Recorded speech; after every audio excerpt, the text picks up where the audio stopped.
작년 한 해 동안 매주 이렇게 달러 배당금이 입금되면서 배당이와 급등이는 어떻게 자산을 불려왔을까요? 오늘은 작년 한 해 동안 받은 배당금을 정산하고 받은 배당금으로 어떤 것들을 해왔는지와 관련된 영상입니다. 안녕하세요. 배당이입니다. 이제 2025년 한 해가 모두 지나고 2026년 새해가 밝았습니다. 구독자분들 모두 올 한 해 새해 복 많이 받으시고 투자하는 모든 방법들 다 대박나시는 한 해가 되시길 응원합니다. 한 달 단위로 받은 달러 배당금을 계산하면서 정산 영상을 매달 채널에 업로드하고 있는데 오늘은 작년 2025년 한 해 동안 받은 배당금을 모두 결산하고 배당금을 어떻게 재투자를 했는지와 관련된 영상입니다. 작년 1년간의 배당금 정산 결과는 최대한 짧게 지나가고 배당금을 어디에 재투자했는지에 초점을 맞춰 영상 제작했으며 2026년 어떻게 배당금 재투자를 할지와 관련된 내용을 모두 담았으니 오늘 영상은 구독자분들은 꼭 끝까지 시청해주셨으면 좋겠습니다. 일단 중요한 일이 하나 있습니다. 영상 시작 전 좋아요와 구독 부탁드립니다. 좋아요와 구독은 영상 제작에 큰 힘이 됩니다. 작년 한 해 동안 받은 배당금들은 일단 오늘 영상에서는 모두 세후로 정리했습니다. 세전이 아닌 세후로 정리해야 실제 손에 쥘 수 있고 활용하기 때문인데 그래서 세후로 정리했음을 기억해 주셨으면 좋겠습니다. 또한 평소 매달 배당금 정산 영상과는 다르게 오늘은 연금저축, 퇴직연금, 꼬맹이 배당 계좌까지 모두 영상에 담을 예정이기 때문에 이 점 참고해 영상 시청해 주시면 감사하겠습니다.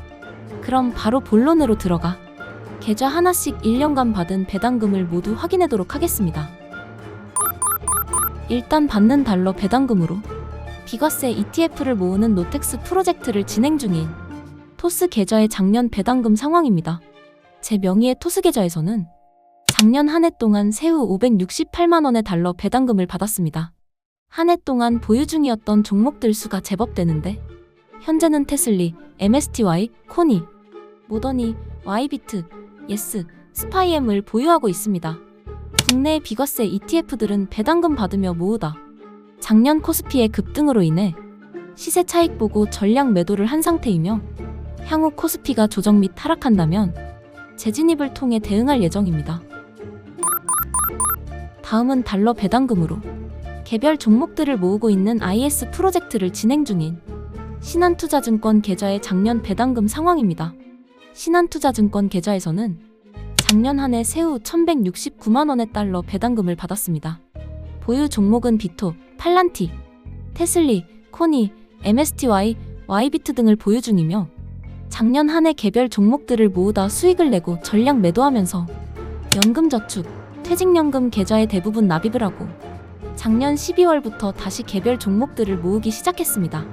다시 제로부터 시작하는 상태이기 때문에 현재 이렇다 할 성과는 없는 상태이지만 일단 M7 ETF인 매그스를 주력으로 100주 모으고 개별 종목들은 매그스 100주 매수 후 집중해서 모을 예정입니다. 다음은 달러 배당금으로 지수 종목들을 모으고 있는 인덱스 프로젝트를 진행 중인 미래에셋 계좌의 작년 배당금 상황입니다. 미래에셋 계좌에서는 작년 한 해 세후 680만원의 달러 배당금을 받았습니다. 보유 종목은 크래시, 피아트, 와이맥스, 와이매그, 예스, 울티 등을 보유 중이며 매주 들어오는 배당금으로 슈드에 자동 매수를 걸어두고 조금씩 적립식 매수를 진행 중입니다. 다음은 매주 들어오는 배당금으로 고배당 ETF를 계속적으로 모으고 있는 마인 프로젝트를 진행 중인 카카오증권의 작년 배당금 상황입니다. 카카오증권 계좌에서는 작년 한 해 세전으로 356만원의 달러 배당금을 받았습니다. 카카오증권에서는 세전으로 배당금이 표기되어 있는데 배당소득세 15%를 제외하고 나면 세후 302만원의 배당금을 받았습니다. 종목은 비토, YBTC, 예스를 보유 중입니다. 여기까지 하면 제 명의의 해외 계좌들의 작년 배당금 결산은 끝났습니다. 그런데 제 명의의 연금저축, IRP 계좌의 배당금들이 남아있는데 이어서 바로 알아보도록 하겠습니다. 연금저축과 퇴직연금 계좌는 각각 분리되어 있는데 금액이 크지는 않기 때문에 합산해서 정리했습니다. 25년 연금저축과 퇴직연금 계좌의 배당금 총합은 223만원입니다. 앞서 확인했던 달러 배당금을 환전해 연금저축과 퇴직연금 계좌에 2년간 900만 원씩 총 1,800만 원을 납입했는데 원금은 이제 2,500만 원 정도로 늘어났고 매달 받는 배당금 파이도 점점 상승 중에 있습니다. 이렇게 하면 제 명의의 모든 계좌들의 배당금 정산은 끝입니다. 각 계좌별로 2025년도 배당금을 결산해봤는데 그래서 제가 받는 25년도 총 배당금은 세후 2,950만 원입니다. 연금저축과 퇴직연금 계좌의 배당금을 제외하면 미국 달러 배당금은 세후 2,727만 원입니다. 이로써 내년부터는 연간 배당소득 2천만 원 이상에 해당하기 때문에 금융소득 종합과세자 신분이 되며 2천만 원이 넘는 미국 배당금 727만 원에 대해 8%가 건강보험료로 부과되게 됩니다. 2025년은 그냥 넘기기로 마음먹은 해였는데 2026년은 이왕 넘긴 거 배당소득을 더 늘릴 예정입니다. 자, 이제 드디어 제 차례입니다. 저는 배당이와는 다르게 해외 계좌 1개와 연금저축 계좌 1개가 있는데 저는 일단 2025년 해외 계좌인 토스계좌에서 세후 950만 원의 배당금을 받게 되었습니다. 종목은 코니, MSTI, 테슬리, 비토입니다. 저는 배당이와는 다르게 2024년 1월 고배당 ETF 투자를 시작한 후 2025년 11월까지는 받는 배당금으로 배당 재투자를 하지 않았습니다. 그래서 코니, MSTI, 테슬리를 매수 후 재투자도 하지 않았고 다른 고배당 ETF를 재매수하지도 않았는데 다만 틈틈이 달러 배당금을 원화로 환전해 연금저축 계좌에 총 2년간 조금씩 납입을 했었습니다. 그래서 작년과 올해 이만큼 납입을 했는데 배당이와는 다르게 S&P 500을 추종하는 코덱스 미국 S&P 500을 계속 적립식으로 매수를 진행 중이며 최근에 에이스 500 데일리 타겟 커버드콜과 코덱스 미국 나스닥 100 데일리 타겟 커버드콜 종목을 매수했습니다. 그래서 2025년에는 연금저축 계좌에서 총 73만 원의 배당금을 받게 되었습니다. 그래서 제가 작년에 제 명의의 계좌에서 받은 배당금 총합은 세후 1,023만 원입니다. 작년 11월까지 달러 배당금을 환전해 연금저축 계좌에 납입하기도 하고 구독자분들은 아시겠지만 작년 1월과 2월에 배당금을 인출해 사용하기도 했는데 저도 이제 작년 12월부터는 받는 배당금으로 달러 배당금 파이를 조금 늘리는 방향으로 계획하고 배당이 따라 비토를 조금씩 모아가기 시작했습니다. 그리고 보유 중인 일드맥스 종목들이 모두 주배당으로 바뀌는 것을 보고 현금 흐름 순환이 더 빠르게 돌아갈 것 같아 소액이기는 하지만 매주 받는 배당금으로 슈그와 SCHX를 자동 매수하기 시작했습니다. 슈그와 SCHX는 미국 고배당 ETF에 투자하는 동안 조금씩 계속 모아볼 예정입니다. 이제 배당이와 급등이 채널에 공개된 마지막 계좌인 저와 급등이의 꼬맹이 계좌의 25년도 배당금 정산 결과입니다. 작년 한 해 제 꼬맹이 계좌에서는 세후로 총 153만 원 정도 배당금을 입금받았습니다. 제 꼬맹이 계좌에서도 현재 미국 고배당 커버드콜 ETF들을 위주로 배당 종목들을 계속적으로 매수하고 있는데 시작하기 전 세금과 건보료 부분은 세무사님과 상담을 한 후에 시작해서 자녀 인적공제와 세금과 건강보험료가 발생하지 않는 세전으로 연 1,000만 원까지는 배당금 파이를 늘리는 데 집중할 예정입니다.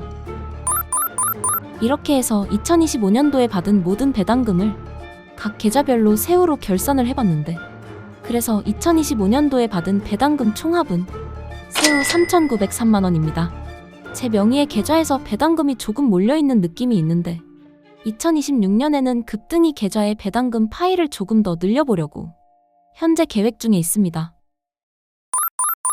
지금까지 작년 2025년의 배당금 결산 내용이었는데 지금부터는 작년에 받은 배당금을 어떻게 활용했는지와 관련된 내용입니다.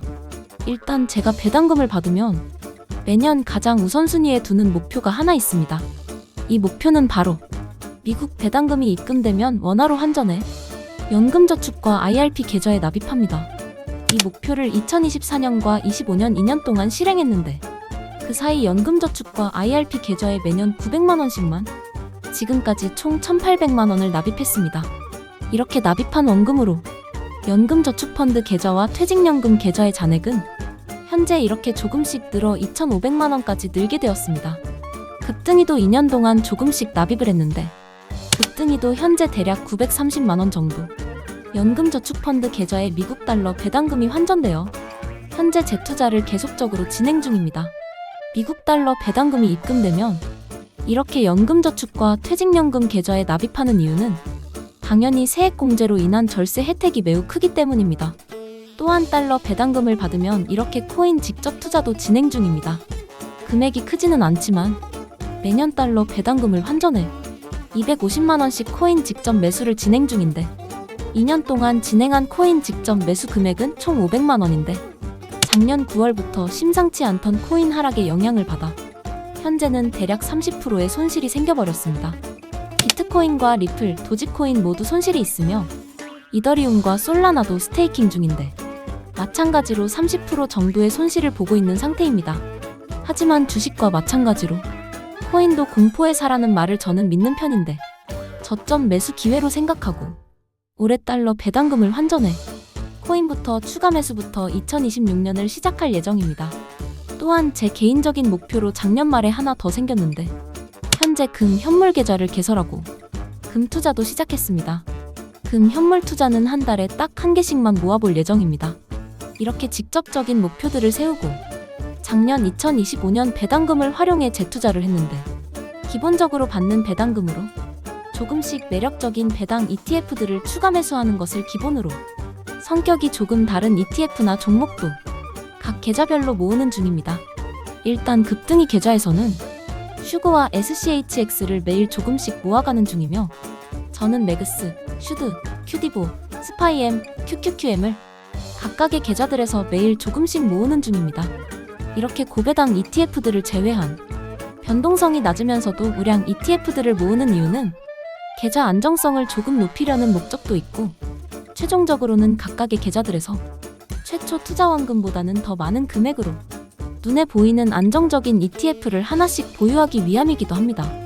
이렇게 해야 변동성이 높은 미국 고배당 커버드콜 ETF에 투자하면서도 심리적인 안정성으로 인해 지속적으로 투자를 이어나갈 수 있을 것 같아 단순하게 고배당 ETF만 모으는 것이 아닌 안정적으로 자산을 불려나가기 위한 안전장치 역할이라고 이해해 주시면 좋을 것 같습니다.